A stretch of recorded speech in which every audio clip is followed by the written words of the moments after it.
Well, hi guys. Let's have a quick look at a little video on how do I create a double exposure in Affinity Photo on the iPad. This is an Affinity Photo tutorial. Works equally well on the desktop and on the Windows PC version. But let's use the iPad, so let's get right to it. Open a blank canvas. Place your first image on the canvas. Rasterize it straight away. Don't leave it as an image. You've got to rasterize it, otherwise nothing works.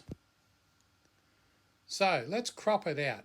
Now let's crop out just the part we want for this exercise, and we want the Viking's portrait. Well, how do we know it's a Viking? We don't. Could be just a hairy person. So click apply once you've got that, and you end up with your little image nicely cropped out. Now we have just the Viking, and we know he's a Viking because we're going to make him so, and he's got some armour on, and he's certainly got the Viking beard. So add an image of a Viking ship that will overlay the original image. Reduce its opacity to aid with the cutout process.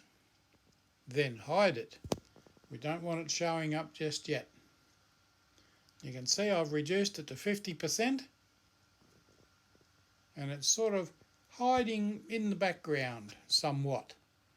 So cutting out, go to the select studio, that's the next one across from the purpley coloured dot you can see up the top there. Use the smart selection brush and select the portrait.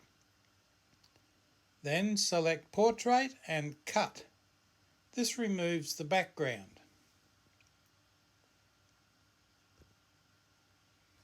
Because we don't want the background in this exercise. Now we need to use the portrait as a mask by dragging the ship halfway into the portrait. You can see this in the layers panel now. Some of the ocean is showing behind the Viking for effect, and you can adjust the opacity still to suit your needs and the amount of image you cut out.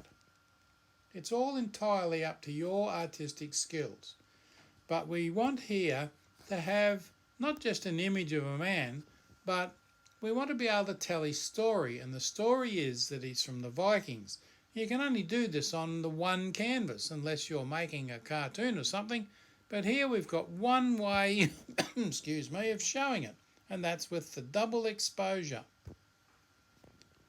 Now select the ship layer and set the blend mode to multiply and bring the opacity up to about 70%.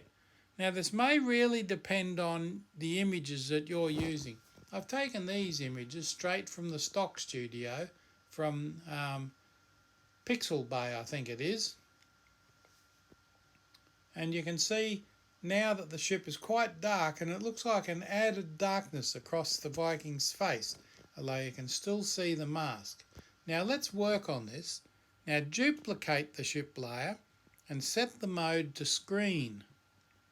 This has the effect of brightening the image, so it's now not such a dark image. And you can play with it from there. You can do what you like from there, but we'll take it a little step further. Select the portrait layer and add an adjustment layer, then setting the exposure just a little. You can see you've got an adjustment layer there. We need that layer, and now select the brush tool and brush around the edges of the face to add some contrast.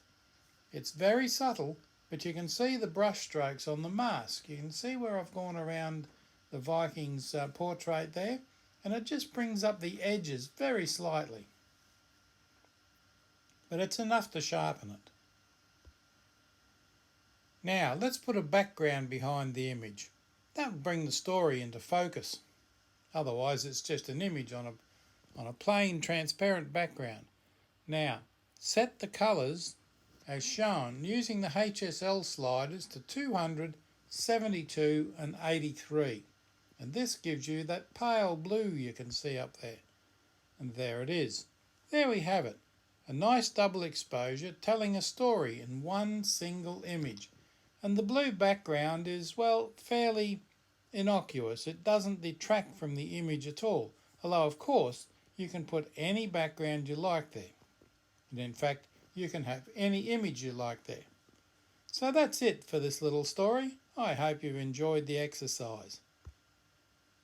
Thanks for watching, and I do hope you find it useful. Don't forget to subscribe to my YouTube channel.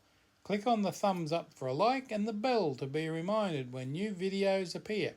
I really appreciate it.